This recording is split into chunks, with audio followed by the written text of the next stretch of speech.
Bonjour à toutes et à tous et bienvenue aujourd'hui dans le Tournaisis, l'un de ces lieux qui sont bien connus dans la région. C'est le cas de la sucrerie Couplet. Lorsque Florence et Emmanuel décident il y a 10 ans de cela de quitter Bruxelles pour revenir sur leur terre natale, eh bien ils tombent sur la maison de la famille Couplet attenant à la sucrerie. Ils se lancent dans de grands travaux avec un double objectif, en faire leur habitation, mais aussi un jour ouvrir un magasin de déco dans la maison. Aujourd'hui les deux rêves sont réalisés, on va donc les découvrir.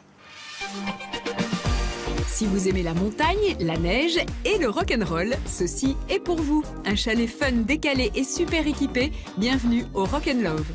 C'est bientôt Batibo. Tout le secteur de la construction va faire défiler ses plus belles innovations, tendances et conseils avisés dans ce dossier.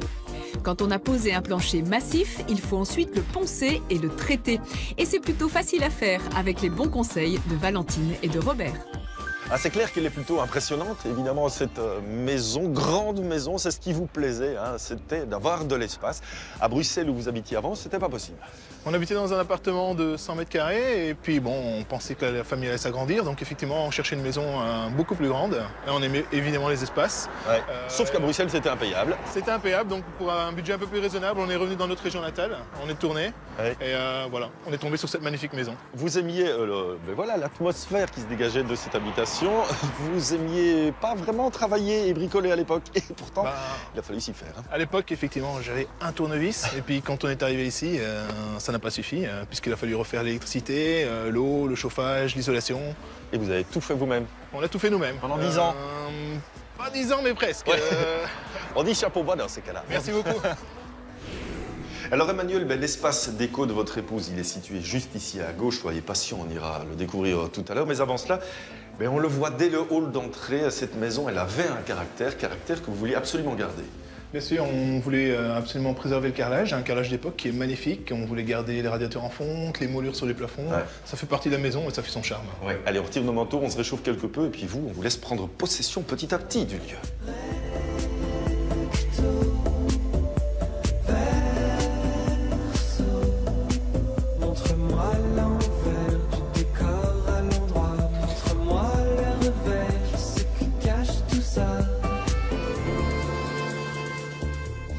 Au bout de ce long couloir, on pénètre alors dans cet espace de vie, Florence, qui est typique, caractéristique de l'architecture de l'époque, cette pièce centrale. Tout à fait, une pièce centrale qui est typiquement plus sombre aussi, mais plus chaleureuse. Et on a essayé de renforcer ce côté chaleureux par les couleurs qu'on a choisies, par un feu qui nous permet de réchauffer l'atmosphère. Et puis le travail sur la lumière, on a un bel exemple ici. Hein. C'est vrai qu'au fur et à mesure du temps, il y a eu une série d'ajouts. Il y a ce salon, il y a aussi cet espace de jeu. Et là, vous en profitez pour aller chercher justement un maximum de lumière. Comme c'est un espace plus sombre, il fallait trouver des alternatives pour apporter la lumière de l'extérieur. Et donc là, on avait un espace qui était fermé ici par 2 placards et un espace qui se trouvait derrière cette fenêtre qu'on voulait exploiter comme espace de jeu pour les enfants, tout à fait pratique, tout près de notre espace de vie quotidienne. Et donc on a percé ces placards pour aller chercher la lumière. Dans le salon, on va retrouver aussi quelque chose qui est assez caractéristique de votre univers, c'est ce travail sur des petits points lumineux, des décrochages lumineux. Oui, c'est vrai qu'on n'aime pas trop les lumières générales qui vont bombarder l'espace et donc on préfère jouer sur des petites touches lumineuses qui réchauffent vraiment l'ambiance. Qu'on réchauffe aussi par les matières, les canapés, les coussins, les petits tapis qui vont permettre de se sentir bien chez soi. Rock and Love, c'est un programme un peu particulier, celui de ce chalet situé à Tignes. En France, vous allez le voir, l'atmosphère est assez déjantée, on va dire.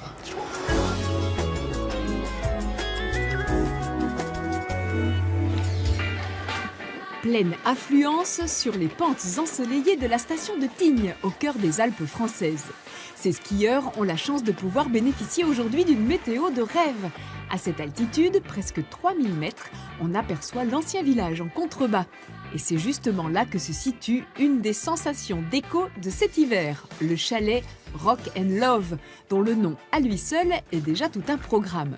Créé par un enfant chéri de la région, le multi-champion de ski et de course automobile Guerlain Chicherit, le chalet est géré par Timothy et Harriet Anthony, tout droit venus de Londres.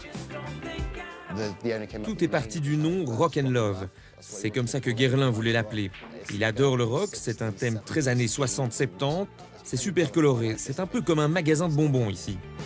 Un magasin de bonbons ultra fun pour grands enfants fortunés, puisqu'il faut compter un budget à partir de 9 500 € pour louer le chalet une semaine. Passé ce choc de budget, il ne reste plus qu'à se faire plaisir en découvrant la déco foisonnante et décalée qui anime les 400 mètres carrés de la bâtisse. Portraits d'idoles du rock, super-héros en modèle géant, meubles design qui vous plongent dans les science-fiction des années 70. Ces objets déco en tout genre ont été principalement glanés à Camden, le nouveau quartier hype de Londres. Tout un bric-à-brac branché qui côtoie le luxe soigné et distingué des matériaux nobles sélectionnés pour la construction. Quel que soit l'âge des visiteurs, que vous soyez enfant, ado ou adulte, tout le monde veut avoir du bon temps, parce que les vacances, c'est fait pour s'amuser. Ici, tout est jeune et branché, mais avec un niveau de service comparable aux meilleurs chalets du monde. C'est le but qu'on s'est fixé. Et en effet, à l'image de la station de ski de Tignes, c'est toute une clientèle cosmopolite et privilégiée qui vient ici profiter du luxe des aménagements qui font la part belle au bien-être, salles de sport, spa et piscine compris. Harriet et Timothy le savent, à leur retour de vacances, leurs clients auront de quoi épater la galerie. Ils aiment avoir des choses à raconter sur ce qu'ils ont fait d'exceptionnel. Ici, ils vivent des choses vraiment cool. Des choses cool à tous les étages. Il suffit de monter l'escalier pour s'en convaincre. Les 4 chambres à coucher, plutôt spacieuses, sont elles aussi bourrées de fantaisie, toujours dans la culture rock. Des mezzanines rendent les espaces ludiques. Et pour les enfants, ou pour les grands qui le sont restés, les lits de la Garage Room ont été installés dans de vrais véhicules. C'est dingue, je n'ai jamais dormi dans un van et je n'ai pas la moindre idée de comment ils ont réussi à les mettre ici, mais ils sont parfaitement adaptés. Ces voitures ont été fabriquées avant le chalet et ont été placées juste avant que la toiture ne soit posée. Elles sont là pour toujours et ne bougeront plus jamais. En début de soirée, après une journée de ski bien remplie et alors que les rat-tracks s'affairent déjà sur les pistes, c'est l'heure du champagne pour nos touristes anglais. On ne doute pas que la nuit sera rock'n'roll, fun et super cool. Blaise-Antoine, on l'a dit, il n'y a pas eu d'intervention extérieure au niveau de cette habitation, quoique, puisqu'il y a quelques mois de cela, Emmanuel et Florence viennent vous trouver en disant on a un problème d'étanchéité au niveau d'un des murs. Et votre réponse, c'est ceci, c'est-à-dire une vraie démarche architecturale. Oui, tout à fait. Donc c'est le mur des extensions de la maison qui est le plus soumis aux intempéries. Et comme la façade arrière, il était composé d'un système de colombage, donc c'est-à-dire un système de bois avec remplissage en briques.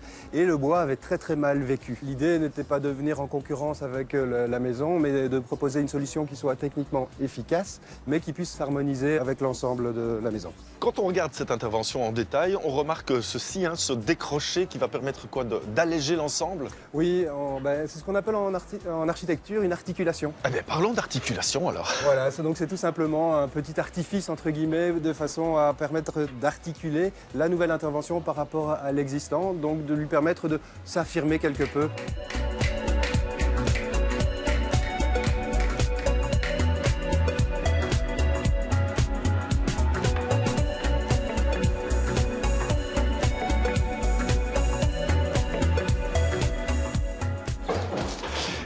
Immense, cette cage d'escalier. De ce côté-ci, on va retrouver l'espace parental. On va y aller dans quelques instants.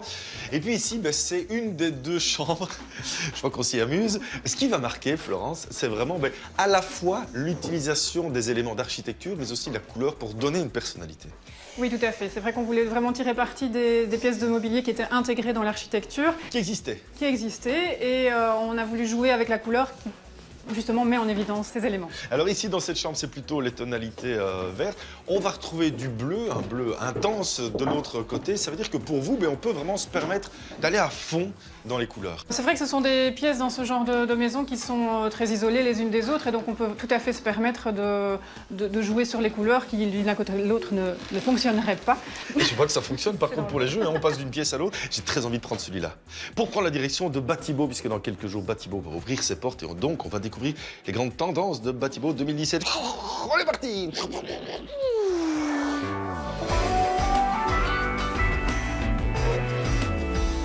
Pour tous ceux qui ont une brique dans le ventre, février annonce l'approche du salon Batibo, qui est à nos maisons ce que les grands défilés de mode sont à la haute couture. Un moment attendu pour découvrir les nouveautés et les tendances et profiter des bonnes affaires proposées par les exposants du salon.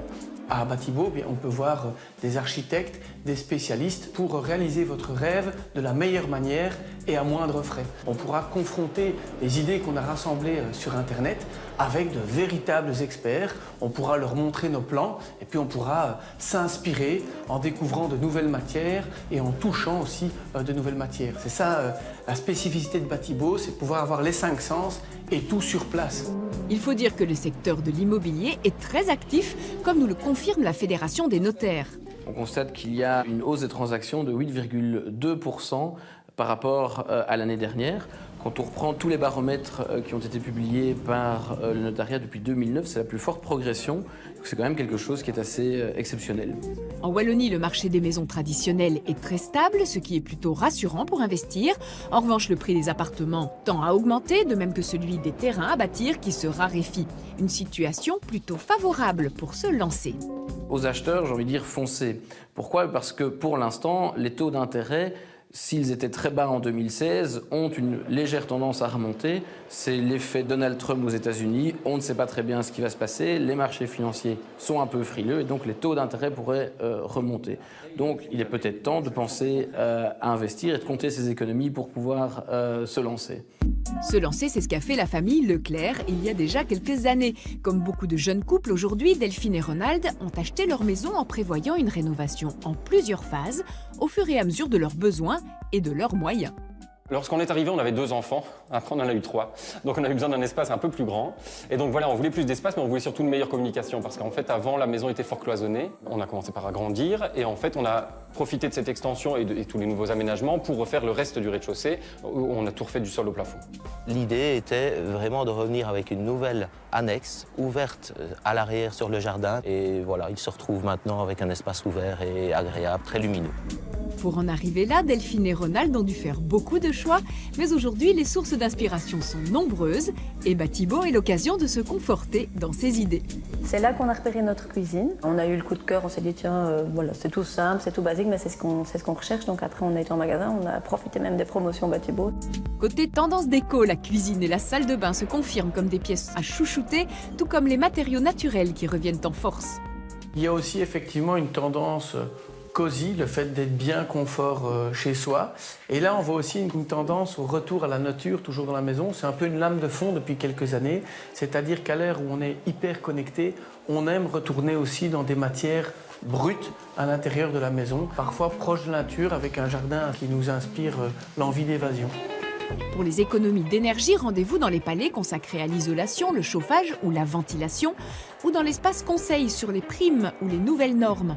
En effet, à partir de 2021, toutes les nouvelles constructions devront viser la note A sur leur certificat PEB pour obtenir leur permis d'urbanisme. On parlera désormais de la norme CUSEN, qui est un bel objectif à atteindre, pourquoi pas dès aujourd'hui, pour les nouvelles constructions. Enfin, l'usage des smartphones pour piloter sa maison se démocratise un peu plus chaque année. De nouvelles applis à découvrir pour les plus geeks d'entre nous.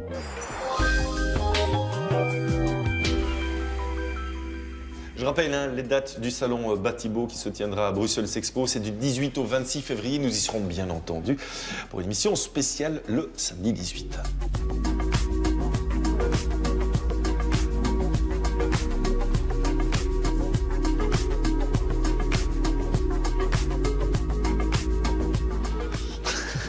Voilà, je vois qu'il y a de nouveaux locataires dans cette chambre parentale. Une chambre à la superficie assez importante. Je pense que ça peut rendre jaloux ceux et celles qui vivent dans des villes où l'immobilier est plus cher.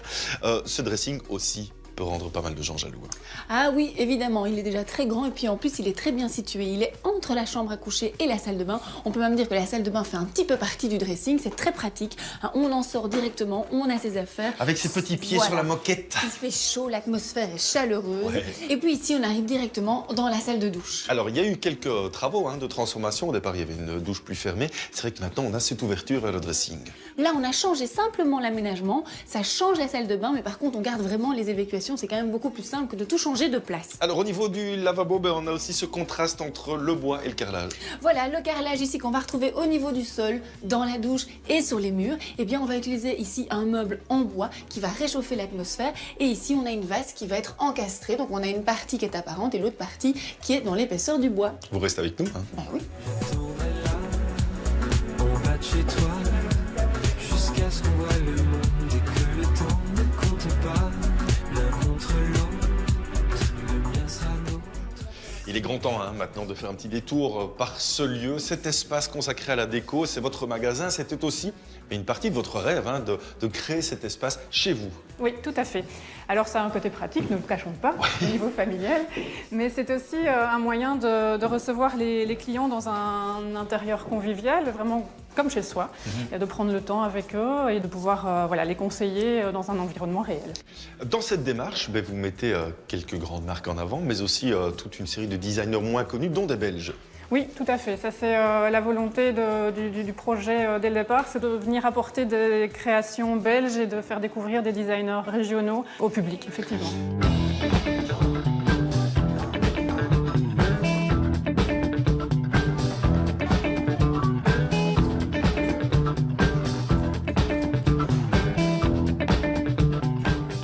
On n'avait pas encore présenté la cuisine, c'est chose faite. Ici aussi, Emmanuel, vous avez travaillé et encore travaillé. En gros, pendant des années, tous les week-ends et toutes les vacances, vous étiez ici, sur ce chantier. Est-ce qu'on vit du coup sa maison différemment quand on a tant donné?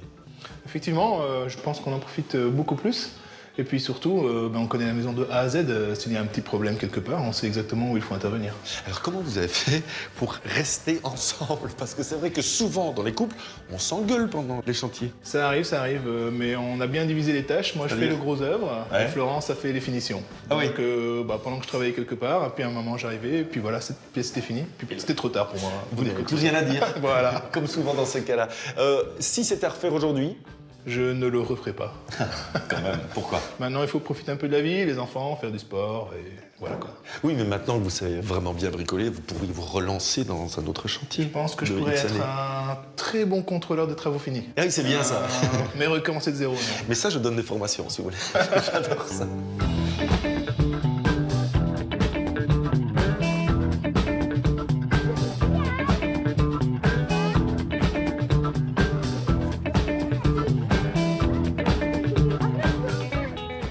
Oh, je l'aime bien ce petit meuble, mais on n'est pas là pour parler de ça, Virginie. Vous revenez à nouveau sur la couleur, parce qu'il y a des petits détails qui n'échappent jamais à votre œil. Alors c'est vrai qu'ici on avait un grand espace, au départ tout blanc, et avec finalement beaucoup de reliquats du passé, donc des cheminées très présentes, notamment celle-ci. Et Florence a essayé de trouver une solution pour quelque part la moderniser, parfois un petit peu la fondre dans l'espace. Et tout simplement on est parti de la couleur. Et cette couleur bleue ici va permettre d'intégrer, en tout cas le mobilier qui est présent, et puis aussi le mobilier qui était existant, comme cette cheminée. Et cette cheminée, elle a été customisée. Eh bien oui, une autre manière de la moderniser, c'est de lui appliquer ici un décor. Alors je suis contente parce que c'était une envie que j'avais pour un futur shopping. Ce sont des panneaux, ce sont des hologrammes, donc ça bouge, vous le voyez bien. On va avoir des couleurs. Avec un petit indien dont la plume bougeait. Voilà, etc. ou les cartes postales, vous voyez les animaux qui s'envolent, etc. Et donc voilà, donc c'est assez chouette, ça donne de la couleur et ça permet surtout un élément ancien de retrouver un petit caractère comme ça original et nouveau dans l'espace ici. Autre détail. Voilà, pour revenir à la peinture. Je ne me tais à jamais. Allez-y. Mais je voulais vous dire, on va se rendre compte par rapport aux moulures, par rapport aux plaintes et aux portes, qu'il y a différentes approches. Alors soit on décide de laisser la porte apparente, donc blanche, avec les moulures, l'encadrement, les lambris blancs et laisser parler de la couleur autour de celle-ci, soit à l'inverse, on va peindre les portes et c'est souvent le cas ici dans l'ensemble de la maison, on va les fondre et ça permet à certains endroits de marquer certaines moulures ou pas. Pareil avec les plaintes, elles sont souvent dans la couleur du mur et si vous avez deux murs de teintes différentes, les plaintes vont à chaque fois se croiser et s'harmoniser avec les deux couleurs différentes. Croisons donc des plaintes et intéressons-nous maintenant au ponçage des parquets. Vous vous rappelez, la semaine dernière, Robert et Valentine avaient posé le parquet. Cette semaine, ils le poncent. Ils n'ont pas fini?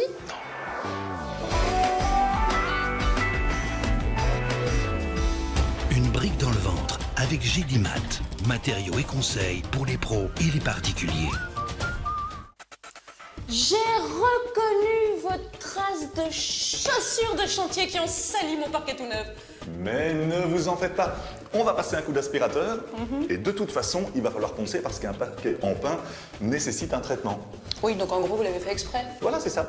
Oui. Pas mal, hein? Allez, action, Ouais, on y va. Hop, hop, hop. Vous enlevez les cales et moi, je passe l'aspirateur. Bah, pourquoi vous les aspirez alors qu'on va de toute façon faire plein de poussière avec la ponceuse? Eh bien, c'est pour être sûr et certain qu'il n'y ait plus de petits graviers qui pourraient être entraînés par la ponceuse et griffer le parquet.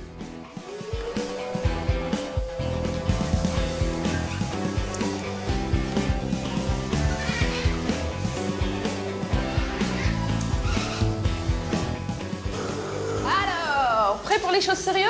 Vous avez déjà fait connaissance avec la machine? Absolument pas, je me suis contentée de la louer, mais je compte sur vous.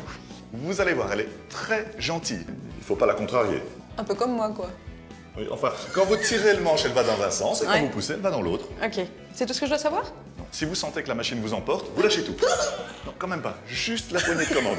D'accord. Je vous l'ai mise en petite vitesse.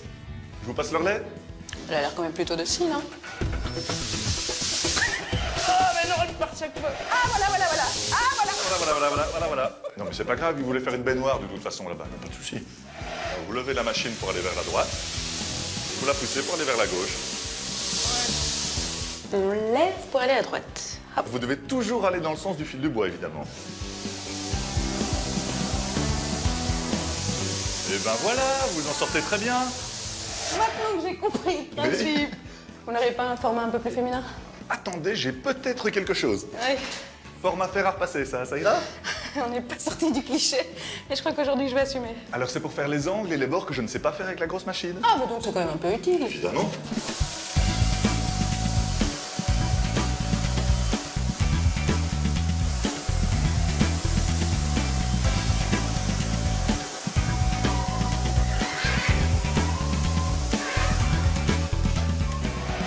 Ah, il est beau le parquet comme ça. Il va bouger? Eh bien, grâce à ce produit, il va garder le ton le plus naturel possible. Et en plus, c'est un bouge-port. Quand on va passer les couches de vernis, elles seront impeccables.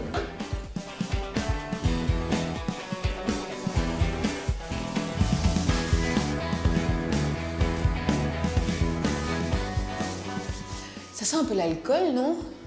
Eh, je vous vois venir. On a 45 minutes de séchage, on aura largement le temps de prendre l'apéro. Chouette. Ah, c'est sec, mais c'est pas tout. Ah, mais ça, ce sont les fibres du bois qui sont relevées sous l'effet du produit qu'on a mis. C'est pour ça que j'ai rentré la ponceuse. On va passer un petit coup avec un grain 120. Ensuite, on met 3 couches de vernis et c'est terminé.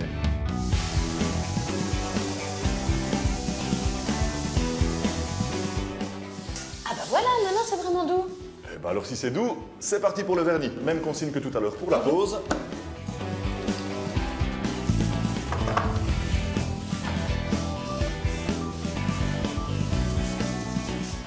C'est tout doux, tout propre, c'est terminé maintenant.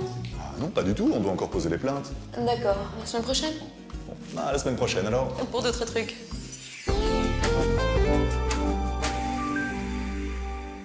On jette un dernier regard sur tous ces objets dénichés par Florence. Toutes les références, bien entendu, se retrouveront sur la page Facebook de l'émission. La semaine prochaine, nous serons dans un tout autre environnement. D'ici là, surtout, portez-vous bien et n'hésitez pas à embellir vos maisons. Très bientôt, au revoir.